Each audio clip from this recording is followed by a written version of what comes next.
No ar, mais um podcast do Ogro. Um oferecimento Ogro Historiador.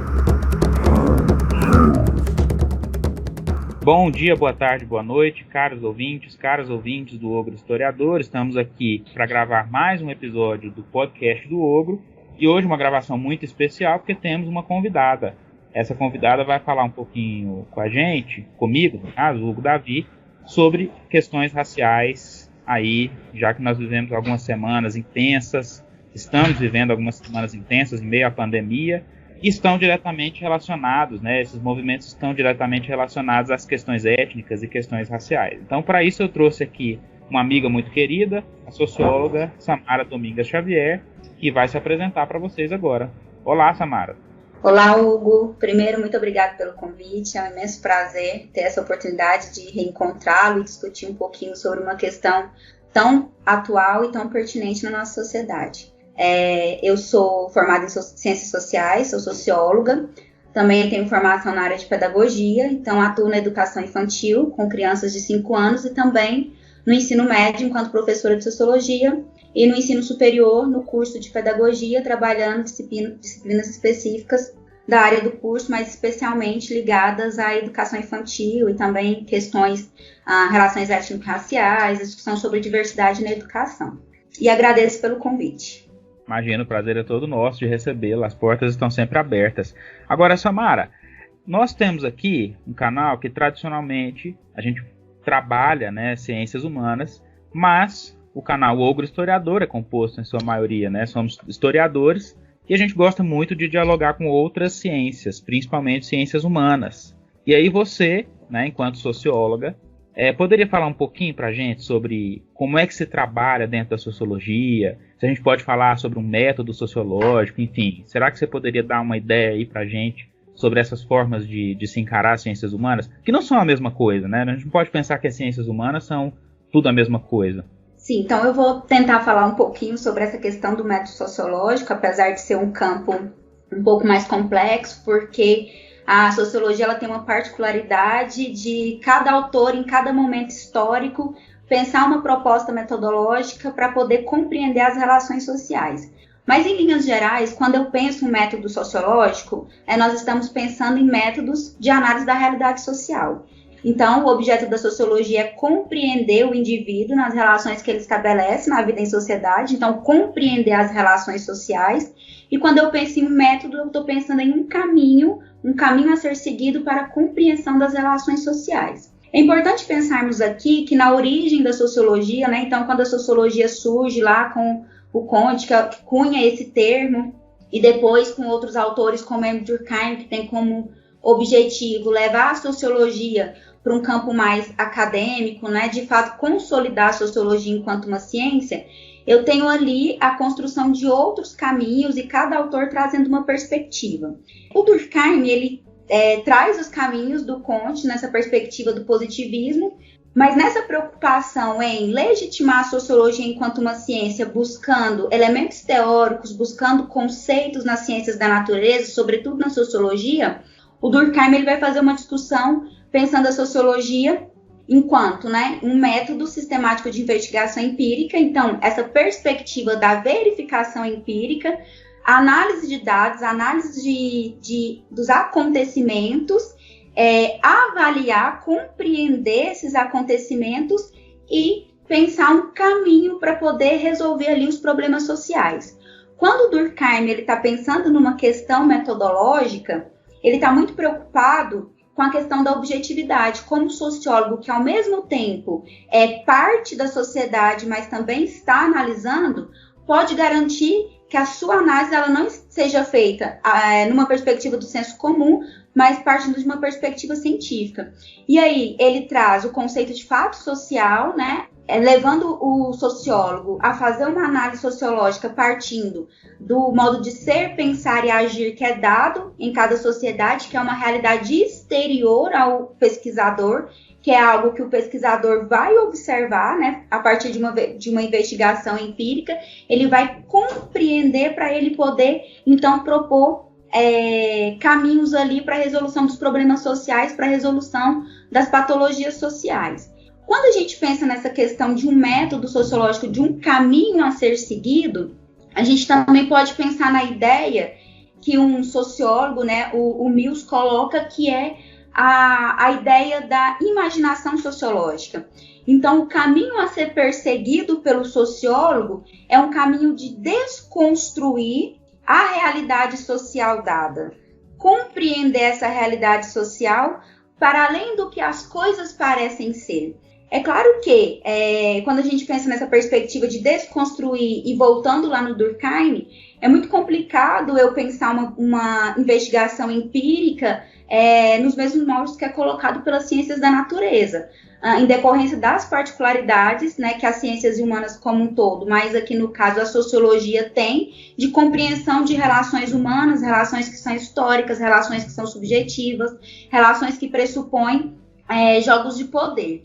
Então, na minha perspectiva, essa ideia da imaginação sociológica, ela pode nos ajudar a compreender qual deve ser esse caminho percorrido pelo sociólogo, qual deve ser o caminho investigativo para que ele possa compreender a sociedade. Por quê? O Mills vai dizer que uma das melhores maneiras de compreender os processos sociais é participar desses mesmos processos e observá-los. Então, aí eu tenho essa questão, né, que foi lá a preocupação do Durkheim, que é eu me afastar dessa realidade que é exterior a mim, mas que ao mesmo tempo eu também faço parte dela.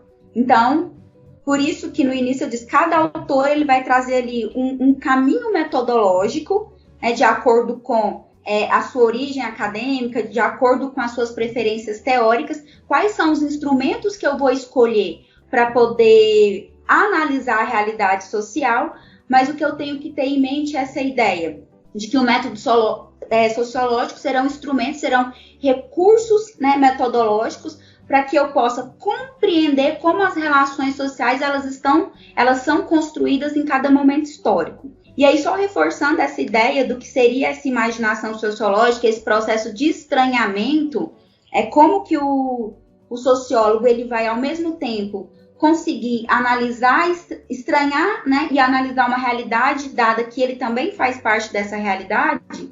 O Mills discute o seguinte, que os acontecimentos na nossa sociedade, eles devem ser vistos e eles devem ser discutidos não como elementos individuais, mas que fazem parte de um aspecto que ele é social.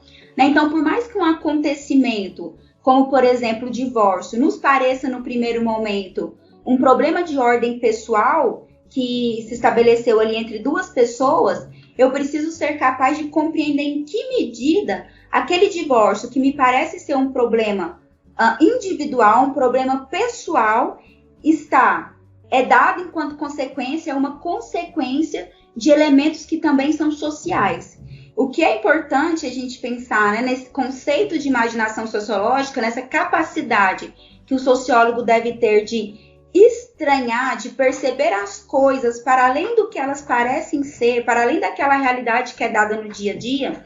Então, eu sempre gosto de trabalhar com os meus alunos no exemplo, e também é algo que o Peter Berger vai discutir nos seus textos sobre introdução à sociologia, é que esse estranhamento é esse questionar as coisas como elas sempre são. Então, quando eu passo numa rua e vejo uma casa que tem uma cortina e está fechada, e uma casa muito bonita, e eu paro ali e começo a observar aquela casa, num primeiro momento, como é uma casa muito bonita e uma casa muito elegante, eu imagino que ali esteja acontecendo apenas coisas interessantes, coisas legais, que as pessoas estejam sendo felizes, né? Uma família ali compartilhando momentos de alegria.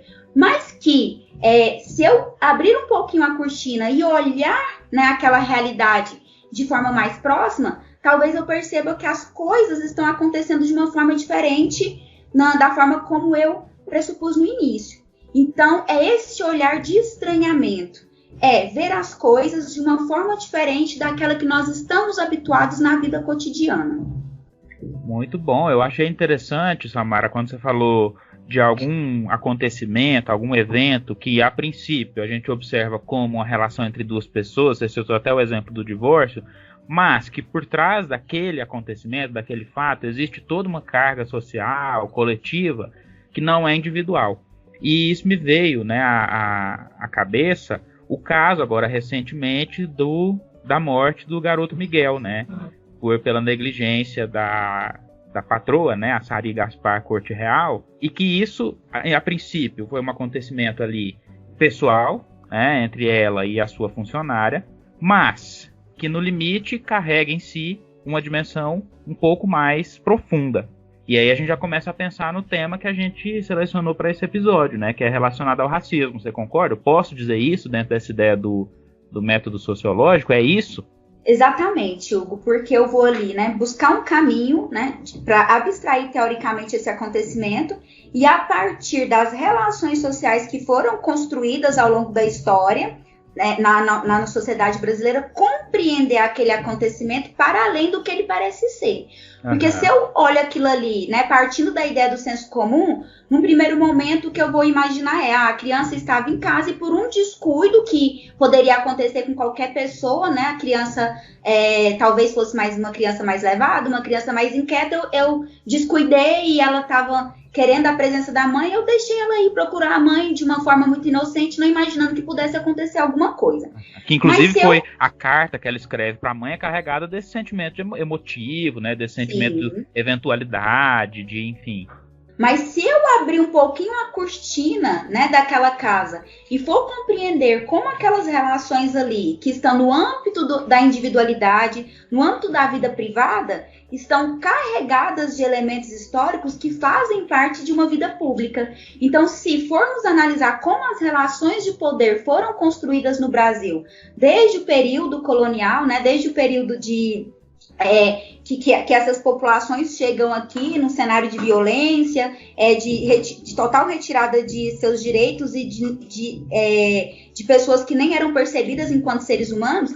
Se eu perceber a historicidade tanto da empregada, né, as relações que foram construídas ao longo da vida dela, o lugar que ela ocupa dentro dessa estrutura social, tanto o lugar da empregada quanto o lugar da patroa, eu vou perceber que não é por acaso, né, a morte daquela criança específica, como as coisas se deram ali no contexto inicialmente de uma vida privada. Como a reprodução daquela cena é a reprodução de uma cena, né, de uma família, de uma construção de família e de relações de poder e até a ideia de um suposto pertencimento familiar que nunca aconteceu na história do país. Quando você menciona a carta, ela, em vários pontos, ela diz ela é parte da família, né? Aquela ideia que nós sempre ouvimos de grupos muito específicos na sociedade brasileira que tratam a empregada doméstica como quase da família. Mas aí você percebe que esse quase é um abismo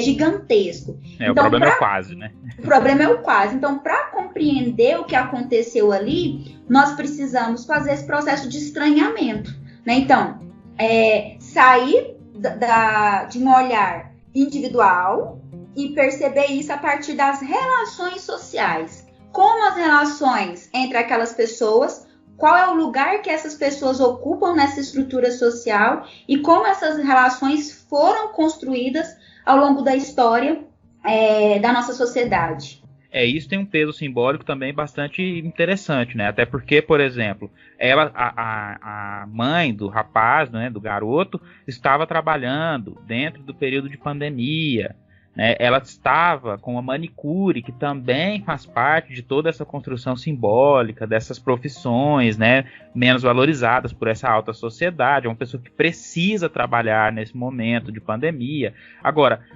o exercício do si, né, ele não é tão eficiente muitas vezes no âmbito de ciências humanas, mas só a termos de exemplificação. E se essa criança, o Miguel, fosse um sobrinho dela, um filho da irmã dela, será que ela teria tido esse mesmo falta de cuidado, essa mesma negligência?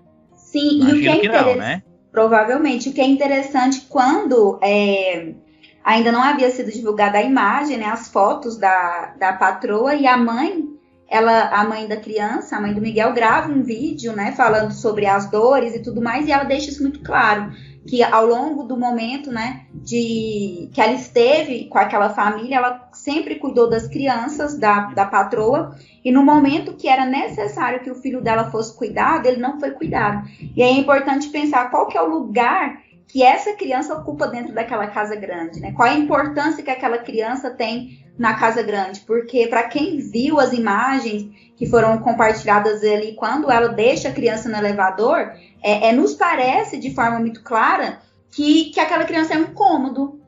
E aí eu deixo esse incômodo ir porque ele não me preocupa. E é interessante a gente observar aí um ponto de diferenciação da história, né?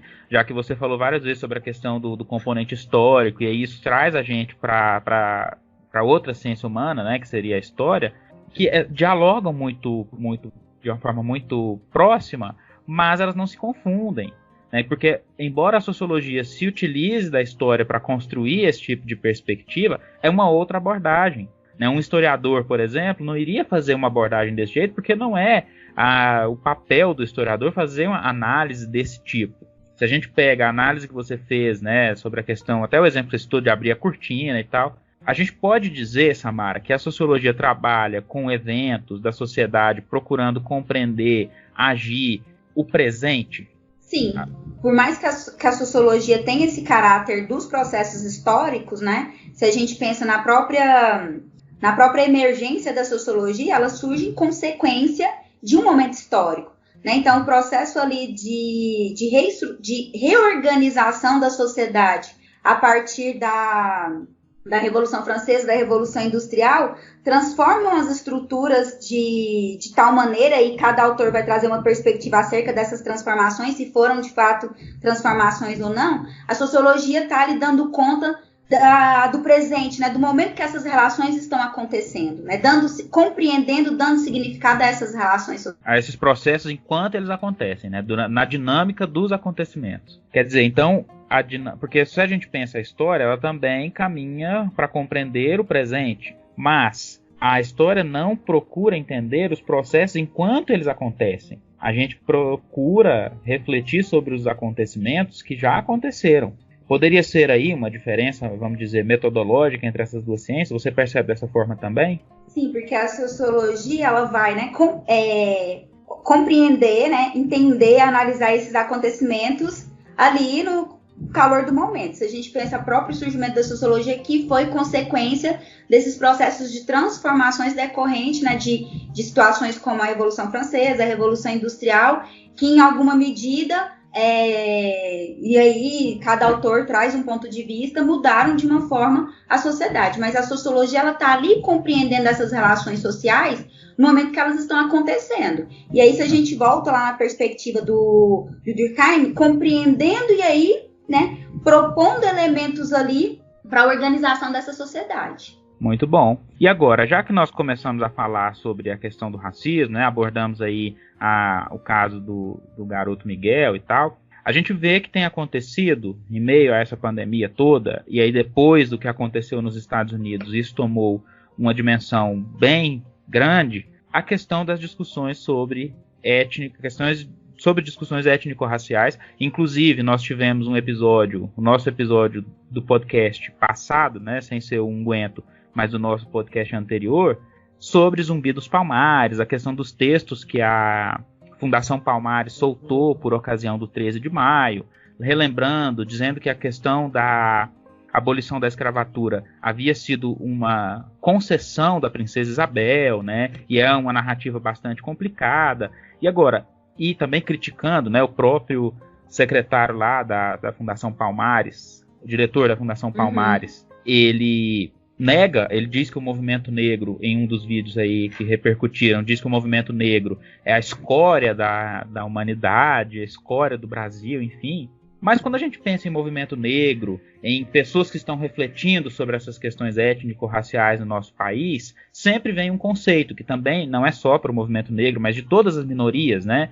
Que vem muito um conceito sobre lugar de fala. E, quer dizer, qual é o lugar de fala de uma pessoa branca, por exemplo, para falar sobre o movimento negro?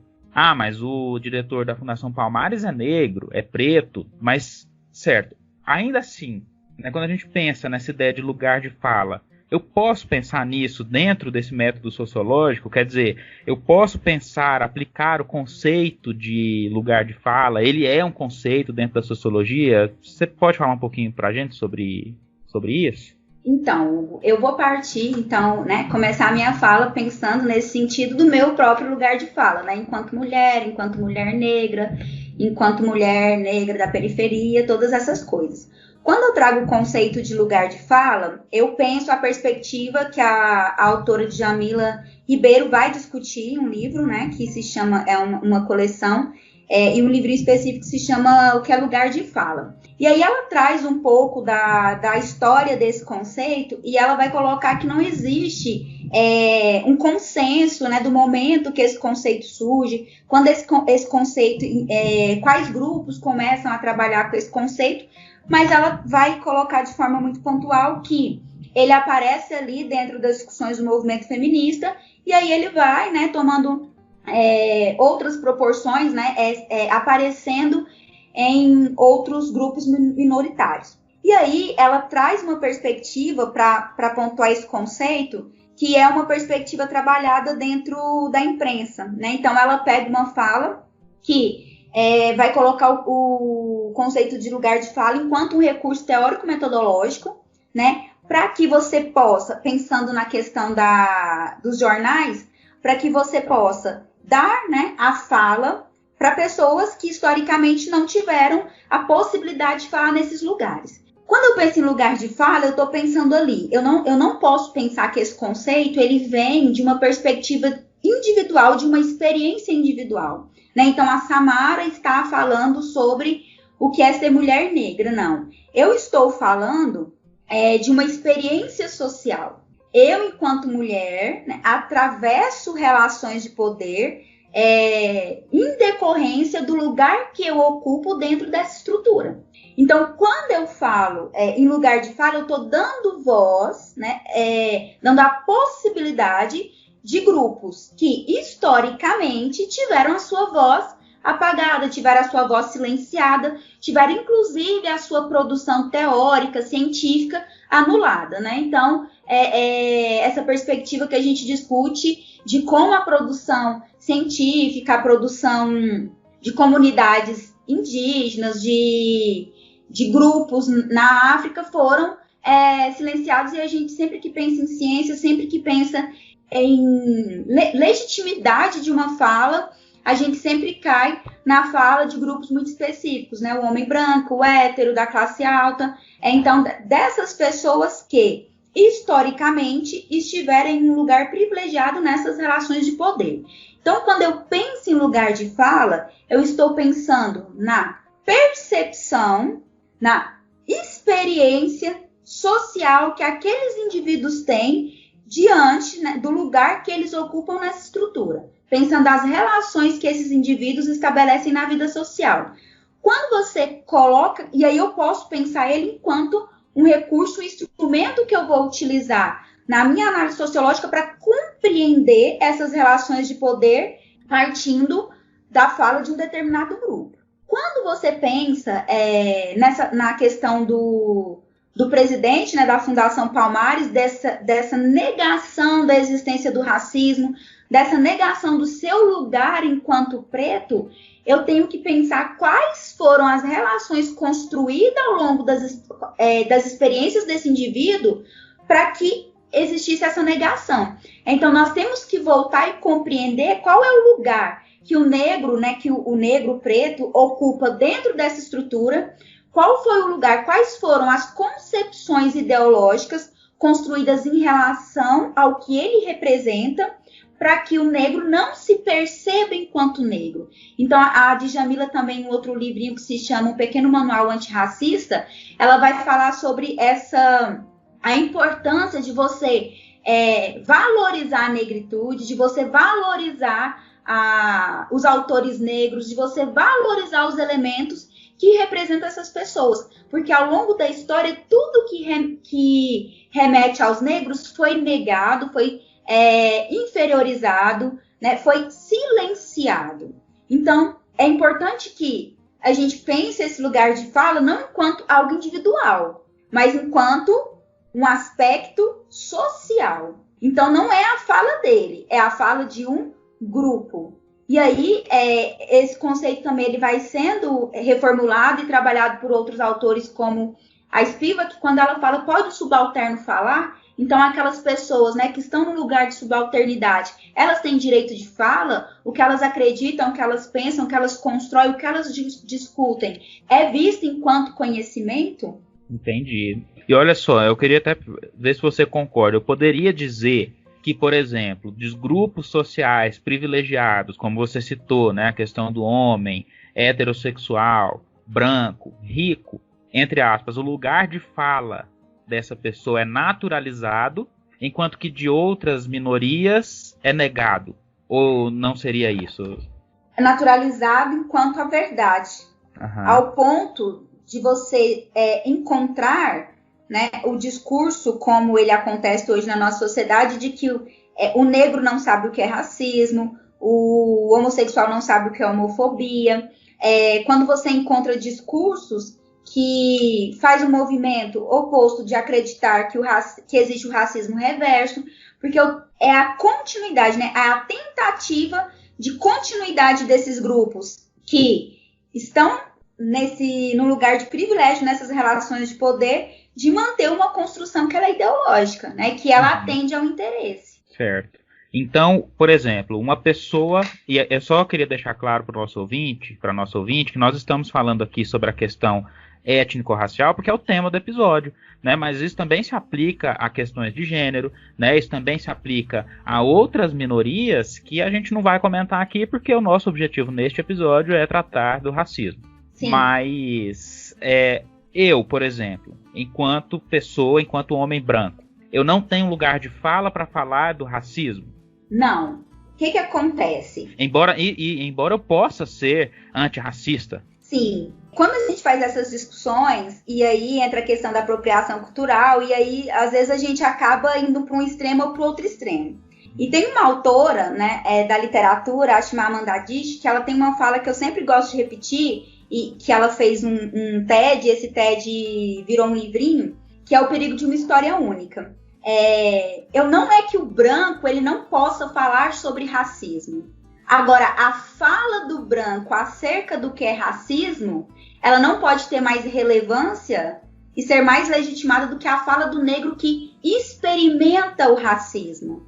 Uhum. Então, o que seria esse perigo de uma história única? Ao longo da construção, né, das nossas sociedades, numa perspectiva pós esse processo de colonização, eu tenho uma fala única acerca do que é o negro, acerca do que é a África, acerca do que são as minorias, acerca do que é racismo, inclusive uma fala única que parte de um lugar muito específico. E as falas únicas, elas são perigosas, né? Porque elas camuflam, elas escondem esses jogos de poder, esses jogos de interesse. Então não é que um branco ele não possa falar sobre racismo. Aí a Djamila traz, né, a discussão de como ser antirracista, né? Porque na perspectiva dela, não basta não ser racista, nós precisamos construir no nosso cotidiano ações práticas, ações reais que combatam o racismo. Então, tanto numa perspectiva de acesso às políticas públicas, mas também de construir um pensamento, de valorizar, de empoderar, de criar espaços de representatividade os quais a população negra possa acessar. Então, eu acho muito perigoso também a gente ir para um campo extremo, que o branco não pode, né, falar sobre isso. Agora, enquanto branco, ele tem que ter a dimensão que aquelas experiências, as relações sociais que ele estabeleceu ao longo da vida dele, não são relações que estão fundamentadas em vivenciar e experimentar o racismo. Uhum. Então, eu não posso, né, achar que enquanto branco eu tenho mais legitimidade do que um negro para dizer o que é ou não racismo. E aí nós estamos falando dessa categoria negro, não de uma questão de cor de pele, mas uma questão de pertencimento a uma comunidade, a um grupo, é isso? Isso, de pertencimento a uma comunidade, a um grupo. Por quê? Porque só a cor da pele não define isso. Não, e inclusive gosto muito de voltar na Djamila, porque esse livrinho dela é um livrinho muito, muito didático e que traz informações muito interessantes, né? Como ao longo da história, nós negamos a negritude no sentido ao uso das palavras. Então, aqui, e aí muito específico aqui no Brasil, em decorrência da configuração do nosso racismo, e a gente vai falar um pouquinho sobre isso, nós negamos esses termos, nós não falamos, nós temos medo, inclusive, de falar, porque no Brasil todo mundo conhece alguém racista, mas ninguém é racista. Né? Então eu tenho medo de usar determinadas palavras e isso soar como racismo. Então a gente pensando aqui nessa perspectiva do pertencimento. Por quê? Ter características, né, atreladas ao meu fenótipo que estejam mais afastadas do que, se a gente pensa numa perspectiva do colorismo, ter características no meu fenótipo que estejam mais afastadas do suposto ideal do que é um negro, não me garante não sofrer racismo. Aham, certo. Olha só, vamos encerrar essa parte, ver se eu entendi bem, né? Isso, e se você concorda também com essa minha afirmação. Eu, enquanto pessoa branca, eu posso falar, eu posso ser solidário, eu posso e devo, né, ser antirracista, mas o primeiro momento, o primeiro ponto, né, ou melhor, o primeiro critério para que eu possa falar sobre racismo é reconhecer o meu privilégio enquanto branco nessa sociedade em que a gente vive. Exatamente. Reconhecer, inclusive, que você ocupa outros espaços, né, de fala e de poder, reconhecer esse privilégio para que você possa daí discutir enquanto antirracista, enquanto indivíduo antirracista. E isso não tem nada a ver com o fato de, por exemplo, quer dizer que a minha vida vai ser mais fácil porque eu sou branco. Não, né? Não é isso. Não é que reconhecer o privilégio não significa dizer, olha, eu sou branco, então tudo vai ser fácil para mim. Porque muitas pessoas usam esse argumento, né, de dizer, olha, eu sou branco, mas nada é fácil para mim. Mas não é mesmo. Não é fácil para ninguém na sociedade em que a gente vive. Agora, a cor da minha pele não deixa isso ainda mais difícil. Não dificultador. Não é um fator de determinante, por exemplo, quando a gente pensa numa entrevista de emprego, em que eu vi recentemente um depoimento de uma moça, né, no Twitter, dizendo que ela trabalhava num restaurante e mesmo ela usando todo o material de proteção, todo o equipamento de proteção de forma adequada, o gerente pediu para que ela fizesse um alisamento no cabelo para que o cabelo dela ficasse mais comportado dentro da touca. Quer dizer, e aí, né? Do que a gente está falando quando a gente pensa isso? É um evento individual, mas ele tem raízes profundas aí dentro da nossa sociedade, dentro da trajetória do negro no nosso país. Essa questão que você coloca, ela é interessante porque é até um fator de justificativa para aquelas pessoas que são contrárias nas políticas afirmativas, especialmente às cotas raciais. Né? Então, na sua origem, as cotas raciais elas eram criticadas e muitos falavam sobre isso. Porque nós temos que pensar que o Brasil é uma sociedade desigual e que eu tenho brancos na periferia, eu tenho brancos pobres e à medida que eu tenho uma cota racial, eu estaria criando uma outra forma de preconceito contra essas pessoas brancas e estaria também colocando em xeque a capacidade dos negros, né, de entrarem na universidade. Mas aí a questão a ser colocada aqui não é uma questão de capacidade, é uma questão de oportunidades. E aí, quando eu penso nessa questão de ser branco e ser pobre, e ser negro e ser pobre, o que eu tenho que levar em consideração é que, enquanto branco e pobre, eu ainda consigo acessar lugares que o negro não consegue acessar. Né? Então, que a questão da minha cor, a questão das minhas características, da minha origem, ela vai me privar de acessar alguns espaços simplesmente por esse fato. E, em oposição, o branco que é pobre não vai ter esse dificultador. Não significa que ele também não terá dificuldades para acessar alguns espaços. No entanto, se a gente tem uma autora que eu acho ela muito bacana, que é uma autora norte-americana, né, do feminismo negro, que é a Kimberly Crenshaw, que ela traz o conceito de interseccionalidade.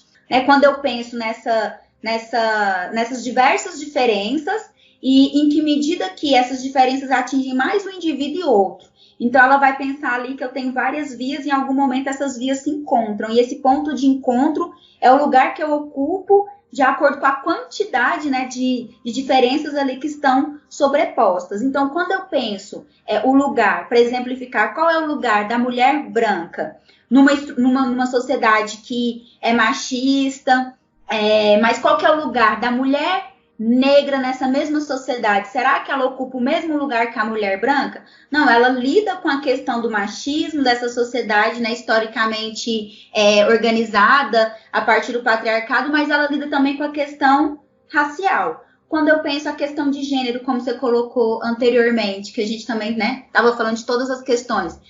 Quando eu penso o lugar do homem branco heterossexual, mas quando eu penso o lugar do homem branco homossexual e o lugar do homem negro heterossexual e o lugar do homem negro homossexual, eles ocupam lugares diferentes, né? Então ali, quantas diferenças se encontram ali na existência daquele indivíduo? Porque aí volta no que você disse anteriormente, né? Essas reflexões, elas são importantes porque, embora elas tenham uma carga individual bastante importante, não são individuais, não são eventos que têm questões sociais, culturais, de poder, simbólicas, muito mais profundas. Sim, por isso que o lugar de fala, ele não pode ser entendido enquanto uma experiência individual, mas ele é uma experiência social, né? Que a partir dele, dessa ideia, né, de dar voz a esse indivíduo, eu quero compreender as relações de poder, né, que fazem parte da existência desse grupo. Muito bom. E aí quando a gente pensa sobre essa questão do racismo, e a gente ouve, e agora com esse movimento, né, dos Estados Unidos de All Lives Matter, e aqui no Brasil de Vidas Negras Importam, não é um movimento que aconteceu agora por ocasião do assassinato, né, do George Floyd nos Estados Unidos, que já vem de um certo tempo. O movimento negro no Brasil, ele vem desde o Brasil Império, né, desde o primeiro Império, a gente pode voltar até desde o período colonial, se a gente pensar na formação dos quilombos, se a gente pensar nos movimentos de resistência. Mas, quando a gente pega esses movimentos, Vidas Negras Importam, e a gente pega narrativas contra esse movimento que diz, não, todas as vidas importam, ou quando a gente chega perto do Dia da Consciência Negra, né, o 20 de novembro, e aí vem a pessoa me dizer do Dia da Consciência Humana, isso traz, historicamente no nosso país, uma questão ligada ao chamado mito da democracia racial. Esse mito da democracia racial, ele surge, né, lá com Gilberto, ele ganha, na verdade ele não surge, ele ganha destaque lá com Gilberto Freire, ele vem lá do início da nossa república, né, vem até de antes, se a gente for pensar da fundação do Instituto Histórico e Geográfico Brasileiro, essa ideia da democracia racial, ela surge bem antes no nosso país. Agora, eu queria te perguntar se a gente pode traçar uma relação entre essa democracia racial, né, que tem o Gilberto Freire, como eu falei, um grande expoente, e a invisibilidade do racismo no nosso contexto atual. Sim, as duas coisas estão, né, diretamente ligadas. Então, essa percepção do Gilberto Freire ali, naquela busca, né, de construir uma ideia de uma identidade nacional... eu só queria fazer um parêntese, me desculpa te interromper, mas porque a gente vive numa cidade que foi construída nos anos 30. E nos anos 30, essa ideia da democracia racial, justamente, né, a Casa Grande Senzala foi publicada em 33, né? Uhum. E Goiânia foi uma cidade construída nos anos 30, e no centro da nossa cidade, na Praça Cívica, né, que é o centro cívico ali da administração estadual, do estado de Goiás, tem um monumento chamado Monumento às Três Raças, em que seria a raça branca, o outro a raça indígena e o outro a raça negra. E eles estão ali colaborando para a construção, eles estão segurando um mastro, um obelisco, sei lá o que é aquilo, mas simbolizando aí uma ideia de construir, né, de trazer o progresso. E aí isso simboliza esse pensamento da democracia racial. Quer dizer, as três raças colaborando para a construção de um país melhor, né, de um mundo melhor, do progresso, enfim. Desculpa aí, pode continuar. Que é uma grande falácia, né? Porque os três colaborando, mas qual é o lugar que cada um deles ocupa? Uhum. Essa é a pergunta que nós temos que fazer. Porque quando Gilberto Freire fala desse mito da democracia racial, né, que não teríamos como pensar numa raça, né, única aqui, porque nós temos um processo de miscigenação, porque nós temos ali a Casa Grande e a Senzala ocupando quase, né, o mesmo espaço e um trânsito entre esses dois espaços. O que nós temos que pensar é qual é o lugar que negros e brancos ocupam dentro da Casa Grande e da Senzala. Aí a gente volta no episódio do Menino Miguel. Qual é o lugar que ele ocupava dentro daquele prédio que é a grande representação do poder econômico da cidade? Ele não ocupava um lugar de pertencimento. Ele não ocupava um lugar de privilégio. Ele ocupava o espaço da empregada. Ele ocupava o espaço que não era o espaço de poder. Subalternidade. Subalternidade. Não houve um processo de miscigenação no Brasil que aconteceu de forma pacífica. A nossa miscigenação, ela é consequência de um processo de extrema violência, de violência sexual, de abuso, não é um processo pacífico, né? A nossa miscigenação, ela não pode ser usada como uma justificativa para uma suposta harmonia entre as diferenças que existem aqui, muito pelo contrário. Essa miscigenação forçado, né? É a grande representação da violência que aconteceu nesse território. Então, essa ideia que o Gilberto Freire coloca de uma suposta igualdade racial em decorrência do processo de miscigenação, né, é visto pelo Florestan Fernandes como um mito da democracia racial. E aí é um tipo de racismo que é muito característico do Brasil, que é aquele racismo camuflado, que é aquele racismo escondido, que eu finjo que eu não sou, eu falo que eu não sou racista, mas na minha própria negação... Tenho raiva de racista. Mas na minha própria negação existe o racismo, né? Então, até por isso que a Djamila, ela fala da importância de reforçar, de fortalecer a negritude, inclusive nas expressões, né? Porque nós fomos negando isso. Nós fomos negando a existência dessa raça, inclusive quando nós criamos, né, uma gradação de cores, uma paleta de cores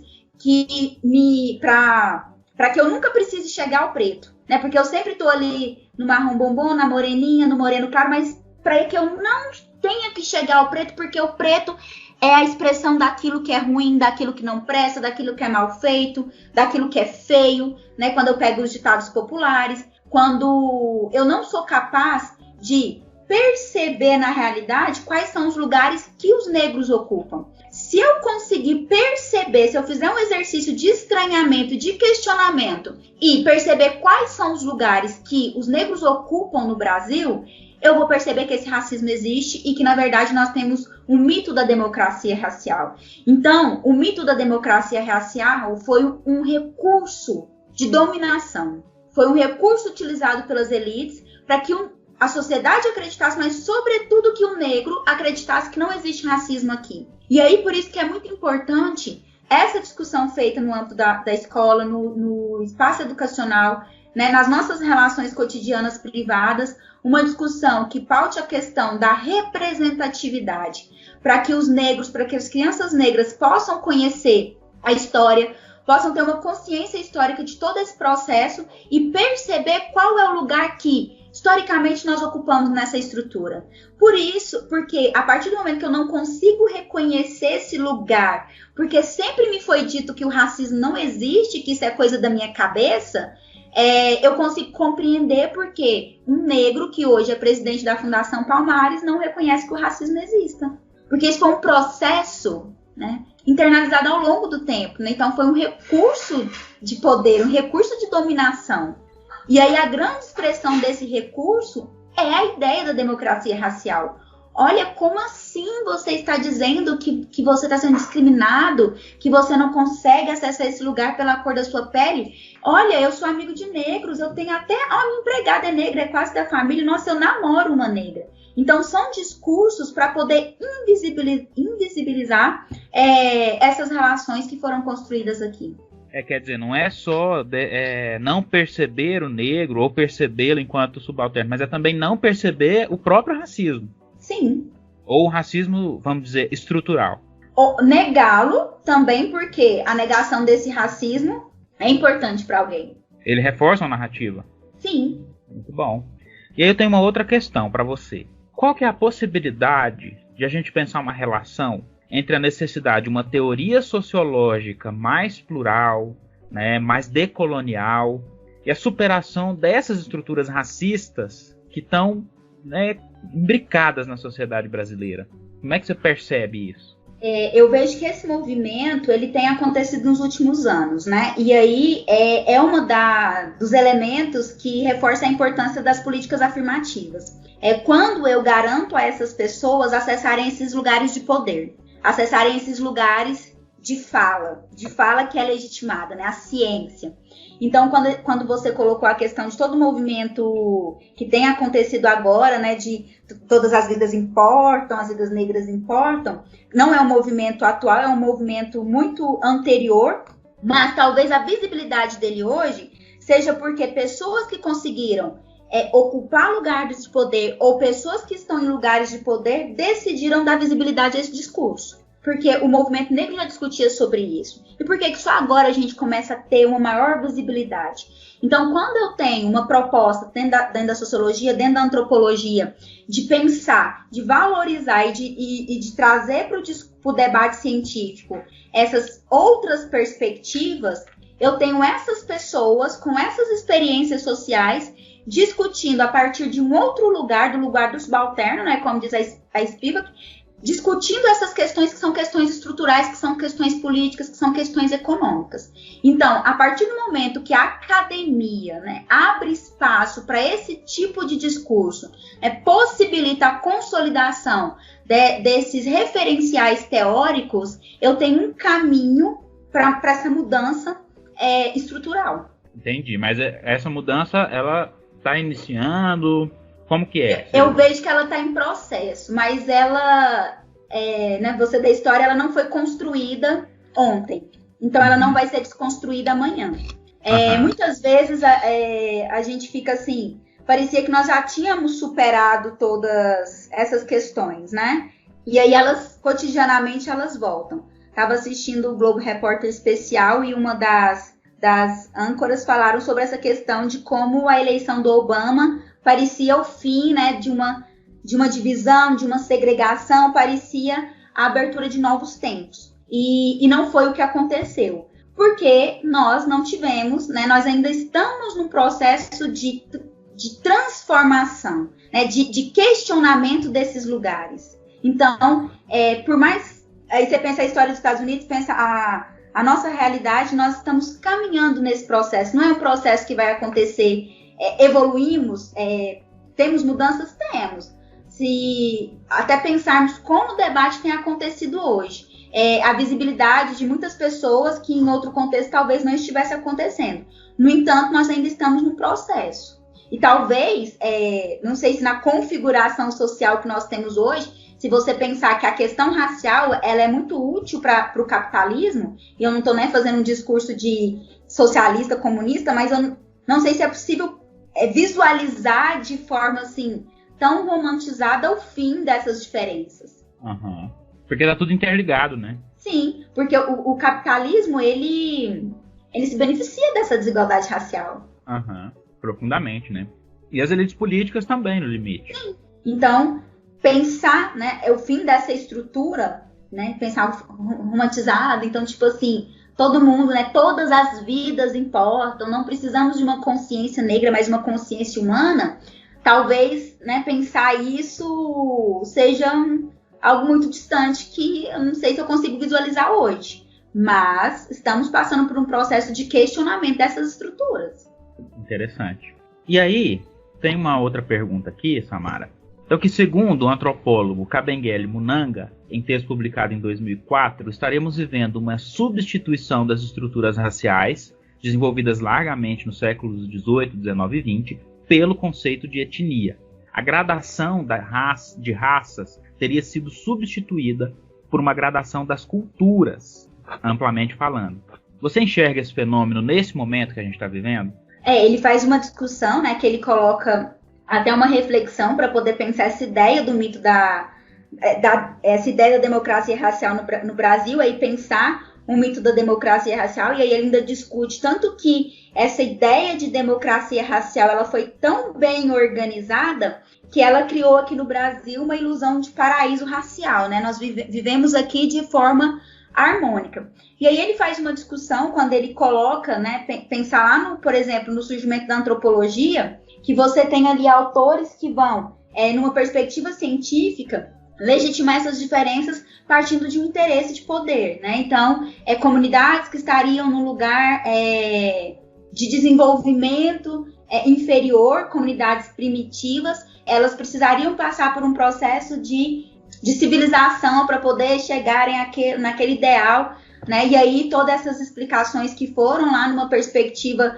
biológica para poder tratar essas diferenças. E aí, como eu tenho essa discussão, que ela é, num primeiro momento, biológica, né, numa perspectiva de diferenças raciais, quando eu chego num contexto que esse tipo de discurso não dá conta mais, né? Porque eu tenho aí já, né, a ideia de que não existe a possibilidade, né? Não teria essa... Seríamos uma raça, né?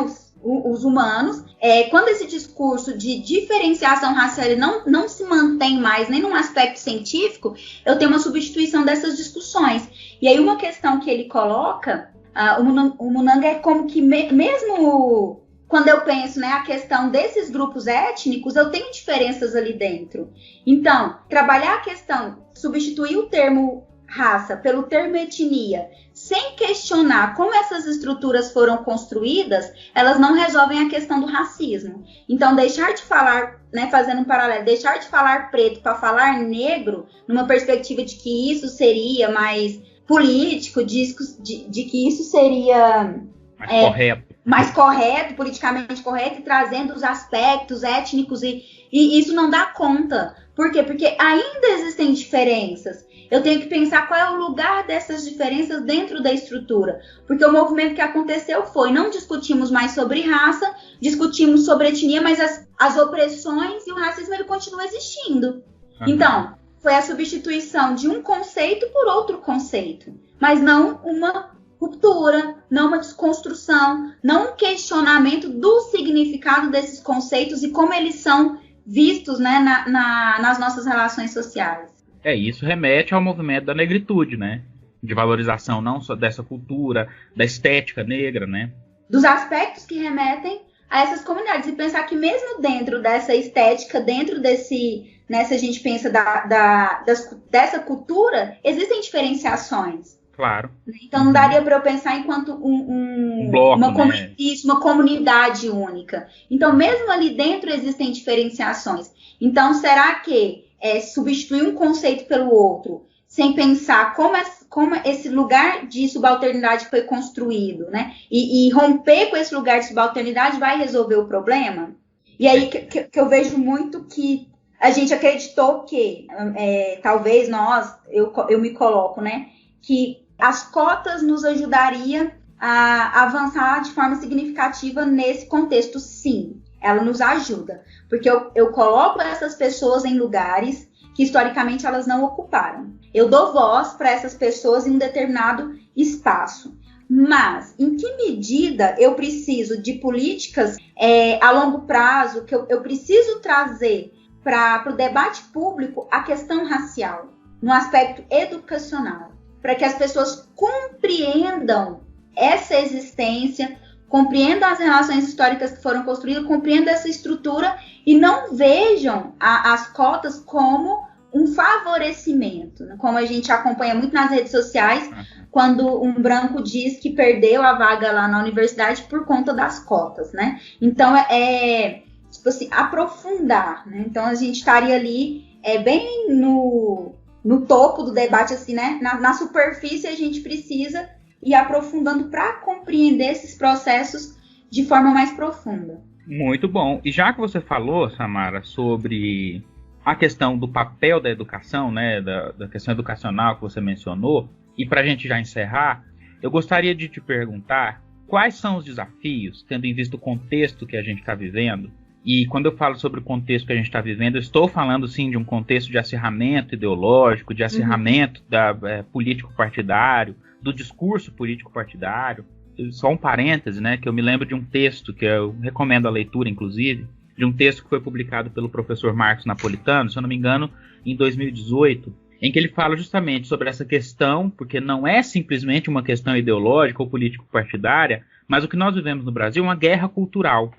Uhum. E ele fala sobre a questão das ciências humanas no contexto dessa guerra cultural que a gente vive. Eu gosto de usar esse texto nas minhas aulas, porque o Marcos Napolitano é historiador, e ele trabalha justamente o seguinte, que as ciências humanas, elas são perseguidas no nosso país e são acusadas de serem ligadas a vertentes revolucionárias, né, ligadas a discursos voltados aí para um comunismo, né, fantasioso que existe na cabeça dessas pessoas, como se houvesse uma manipulação por trás disso, como se a União Soviética ainda existisse, ainda financiasse a internacional, por meio da Internacional Socialista, os movimentos aí mundo afora. Mas enfim, que isso, quem sofre duramente com essa questão dessa guerra cultural, são as ciências humanas. E isso gera uma perseguição dentro da sociedade a esses cientistas da sociedade, né? Desculpa a redundância. Quer dizer, se eu trabalho em sala de aula conteúdos atuais que abordem questões sobre racismo, questões sobre homofobia, por exemplo, questões sobre feminismo, eu estou fazendo com essas crianças uma espécie de doutrinação. Como que você percebe essa abordagem dentro da sala de aula, dentro do cotidiano ali da escola, na lida com os alunos, na lida com os pais, com os outros professores, né, com os conteúdos que nós temos que abordar, com a superação desses conteúdos? Eu sei que eu estou falando muita coisa, né? Mas assim, como que você percebe isso, né? Como que você vivencia isso também no seu dia a dia? Justamente, assim, como que você vivencia isso? Essa pergunta é interessante justamente porque você falou sobre o lugar de fala, né? Porque mais do que falar sobre o racismo, você, enquanto mulher preta, vive isso todos os dias. Sim, então vamos lá. O desafio é você conseguir que a sociedade legitime a sua fala, aceite a sua fala, né? E você não caia no doutrinador, mas ao mesmo tempo ser ouvida pelos seus pares. Porque se historicamente nós não ocupamos esses lugares, e aí eu vejo a educação enquanto sim um espaço de muita importância, a minha profissão enquanto professora é um espaço de importância, é um espaço de voz, é um espaço de poder, apesar de tudo que tem acontecido, você, com os seus pares, conseguir ser ouvida. Para mim, esse é um desafio. E o desafio com os alunos, com os familiares. Vejo dois aspectos, né? Para discutir essas questões, nós das ciências humanas, talvez não, nós temos mais formação, temos disciplinas específicas, né, mais pontuais sobre essas questões, então nós temos um olhar diferenciado sobre como essas... treinado, como essas coisas acontecem no âmbito da escola. E muitas vezes, muitos colegas de outras áreas, eles não têm esse mesmo olhar. Então, por vezes, você vê episódios de racismo, episódios de homofobia acontecendo dentro do espaço escolar e a própria escola reproduzindo, né, esses episódios. Porque a escola acaba sendo um lugar de muita violência, de muita opressão. Reproduz a nossa sociedade. Então eu vejo um aspecto, né? A escola reproduz muito do discurso hegemônico. Sim. Então eu vejo um aspecto da necessidade de termos cursos, né? De termos nas nossas grades de licenciatura, disciplinas que tragam mais essa discussão, para que os professores possam perceber ali no dia a dia que elas acontecem, mas no âmbito da sala de aula, diante de um cenário tão extremado, você às vezes tem que recuar em alguns aspectos, né, e ser mais amena no seu discurso, não de negá-lo, mas da forma como colocá-lo. Então, na minha experiência com as crianças de 5 anos e com os adolescentes, eu faço esse debate sempre fazendo com que eles consigam perceber que tem ali alguma coisa acontecendo. Então, levar os alunos a fazer esse exercício do estranhamento, para que a minha fala não pareça algo que não existe na realidade, para que a minha fala não faça sentido. Então, por exemplo, se eu experimento, como aconteceu muito recentemente, um episódio de racismo dentro da educação infantil com crianças de 5 anos, e partindo de uma criança que é negra também, mas não se reconhece como tal, não se percebe como tal, não por culpa dela, mas porque ela vive uma sociedade que tudo que remete a ela é o tempo todo negado e colocado numa esfera de inferioridade. Então, eu vou querer ser negra se todas as princesas da Disney são brancas, com algumas exceções, e mesmo quando eu tenho aquela princesa que é negra, você tem ali uma ideia muito romantizada. Eu não tenho essa representatividade, eu não tenho espaços para eu não tenho lugares de poder, essa criança não se vê em lugares de poder, então por isso que é muito importante a representatividade. Eu preciso ali, a partir das minhas práticas pedagógicas, fazer com que aquela criança consiga perceber que tem alguma coisa acontecendo ali. Uma tarefa inglória, né? Não é fácil, e é um processo que ele se reconstrói todos os dias. Né? Mas a grande questão, para mim, o grande desafio no espaço escolar, antes mesmo de chegar aos meus alunos, né, pensando a própria gestão, pensando a própria organização do espaço escolar, pensando a comunidade escolar, mas no sentido mais da gestão, é que esse discurso aconteça.